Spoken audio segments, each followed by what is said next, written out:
outline the terms of the agreement. Yes, the main terms of the agreement is that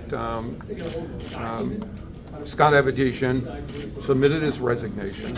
The board accepted it today. We also accepted a separation agreement, a copy of which will be made available to you today, for you all to review and see the contents and terms and conditions. At a very high level, it calls for a 90-day severance package that is commensurate with his contract provisions for resignation.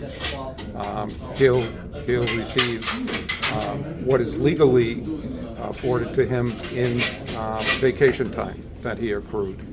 Other than that, the separation contains no other provisions except for us making things public to you and a number of other more minor details, but we'll provide that to you for your review. How much vacation time are you talking about here? It's in the separation agreement. I don't know off the top of my head, but it's a normal and customary amount. Are there any implications for his pension? No, there are no provisions for pension. So he'll still be eligible for a pension, for the pension credit? Whatever pension was accrued during the time of his tenure. Director Alviti, in many agencies like this, there's usually a self-reporting component immediately after a motor vehicle accident. By any level of employee, that was obviously, if it's in place, it wasn't observed. Should that be put in place, and should there be a requirement for immediate drug or alcohol testing, should that employee be involved in a motor vehicle accident? So that is alleged at this point still, because the trial of that has yet to be heard, and the board will wait to see how that trial goes before we have any comment on it.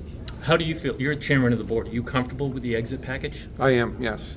I think it's fair. I think given what Scott Avedisian has done in positive way for this agency as he served during the last several years, I think both from the standpoint of fairness and from the standpoint of his contractual agreement with the state, I think it's a fair package. How long will Chris be temporarily serving as CEO? For as long as it takes the board to work with the legislature and the governor to find a replacement, a permanent replacement for that position. What process do you expect that's going to take? Is there going to be a search committee? The board will confer with all parties, the legislature and the governor, on what form and process will ensue. Do you agree? What do you say to people who question the appropriateness of this package given the circumstances of Scott Avedisian's departure? I said it. I've already said it. I think given all the facts surrounding this and the service that he provided and his contract, that is a fair settlement. Should the next CEO be a transit professional by trade? I'm not. Look, the expertise that we bring in will be the subject of discussion by the board members and the legislature and the governor to determine what the criteria will be and what the process will be. And as that rolls out, we'll certainly keep you informed. Have you had a chance to talk to Mr. Avedisian himself personally, one-on-one? I have not, no. How come? I don't know. I just have not. Do you anticipate giving an opportunity for internal RIPTA management to be elevated to the position? So, yeah, I think Chris Durand is at the heart of the organization as the CFO of the organization. He has been for the last few years, and he's done a very good job at that. But also, when asked to do things beyond his capacity, he's been very responsive to the board members. I think he's highly capable, as I do the rest of the staff here. I think I've said it before. We've got a great bench here at RIPTA of highly competent, professional, smart, energetic folks who want to move this agency into the future in a very positive way. And I think that Chris temporarily is a very good selection for the person to lead that charge, that mission. Long run, I think the staff here is certainly shown in the last couple of years their willingness and their ability to be agile and to make changes. And I really look forward to the future of the agency. In your capacity as the head of DOT, do you endorse Ms. Alzate's legislation, which would provide a significant financial buffer for the organization? I have not had a chance to take a position on that. There was legislation last year that would have put RIPTA under RIDOT. Do you think this is going to be an opportunity for RIDOT to have more oversight of this agency?